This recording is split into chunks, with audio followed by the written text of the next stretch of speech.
రేపటి రోజు జగన్మోహన్ రెడ్డి గారు పాపరెడ్డిపల్లి గ్రామానికి కూడా వస్తున్నారు.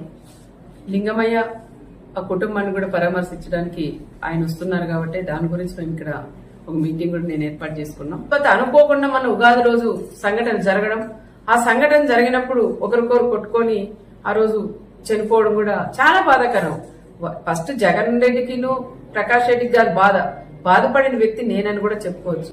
ఒక ఫ్యాక్షన్ మర్డర్ గా సృష్టించి తోపు బ్రదర్స్ వాళ్ళు ఏదో రకంగా రాజకీయంగా చేయాలని లాస్ట్ 5 ఏళ్ళు వాళ్ళు ప్రతిపక్షంలో ఉన్నప్పుడు కూడా కురుబస్ను ముందు పెట్టుకొని ఒక పక్క వాల్మీకి ఒక పక్క కురుబ వాళ్ళు ముందు పెట్టుకుని కూడా రాజకీయం కూడా చేశారు. మళ్ళీ వాళ్ళు ఎమ్మెల్యే అయిన తర్వాత పాపం వాళ్ళు పట్టించుకుని పాపాన్ని కూడా పోలేదు. మళ్ళీ ఈ రోజు వాళ్ళు ప్రతిపక్షంలో ఉన్నారు కాబట్టి వాళ్ళకి దొరక 9 ఏళ్ల తర్వాత ఆయన లింగమయ్య చనిపోయాడు కాబట్టి ఆ లింగమయ్యని ఒక రాజకీయంగా వాడుకొని ప్రకాష్ రెడ్డికి కూడా ఆయన జగన్ రెడ్డికి కూడా పరిటాల కుటుంబం వాళ్ళు ఈ విధంగా చంపారు, ఒక ఫ్యాక్షన్ మర్డర్ అని చెప్పి ఈ రోజు ఆయన్ని ఇక్కడ తీసుకొని రావడం అది ఎంతవరకు సహజమని కూడా కనుక్కోవాలి. ఒకసారి జిల్లాలో ఉండే మాజీ ఎమ్మెల్యేలు అందరూ ఉన్నారు, మాజీ మంత్రులు ఉన్నారు. మా కుటుంబం గురించి కూడా అందరికీ కూడా తెలుసు. కానీ ఈ రోజు ఆయన్ని వీళ్ళు వచ్చేదానికి ధైర్యం లేక, ప్రకాష్ రెడ్డి వాళ్ళు వచ్చేదానికి కూడా ధైర్యం లేక ఈ రోజు ఆయన్ని పిలిపియడం అది ఎంతవరకు ఒక్కసారి కనుక్కోవాలా. ఆయన జగన్ రెడ్డి కూడా తెలుసుకోవాలా, అది ఫ్యాక్షన్ మర్డరా, మామూలుగా జరిగిన మర్డరా, ఇది ప్రకాష్ రెడ్డి ఏమైనా రాజకీయంగా వాడుకుంటున్నారనే విషయాలు వాళ్ళు కూడా తెలుసుకునే బాధ్యత ఒక మాజీ సీఎం గారికి కూడా ఉంటుంది.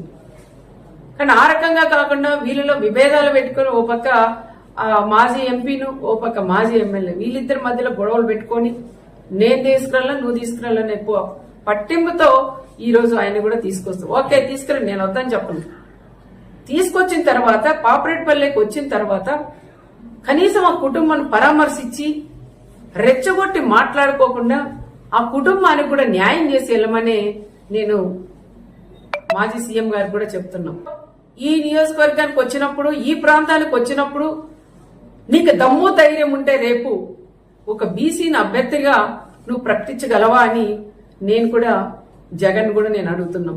ఇది మామూలు హత్యని ఒక ఫ్యాక్షన్ హత్యగా మీరు ఇది తీసుకురావడం అది కరెక్ట్ గా సమన్వయం పాటించండి. వీళ్ళు గొడవలు పెట్టి కక్షలు పెట్టి ఏదో విధంగా మనల్ని గొడవల్లోకి లాగుతున్నారు. దయచేసి వాళ్ళ ఉచ్చులో పడొద్దండి, దయచేసి అలాంటి వాళ్ళని నమ్మొద్దండి. దమ్ముంటే మీరు మా జగన్ని ఆపగలరా అంటారు. దమ్ముంది, ఎవరు మీరు అవసరం లేదు, నాకు దమ్ముంది. ఎంతమంది డిపార్ట్మెంట్ వాళ్ళు ఉన్నా నాకు దమ్ముంది, నేను నిలబెట్టగలను, నేను అనుకుంటే. కానీ మాది అలాంటి సంస్కృతి కాదు. మేము రమ్మనే ఆహ్వానిస్తున్నాం. వచ్చి ఆ కుటుంబాన్ని పరామర్శించి రెచ్చగొట్టి మాట్లాడుకోకుండా ఆ కుటుంబానికి కూడా సహాయం చేసుకోమని మేము కూడా చెప్తున్నాం.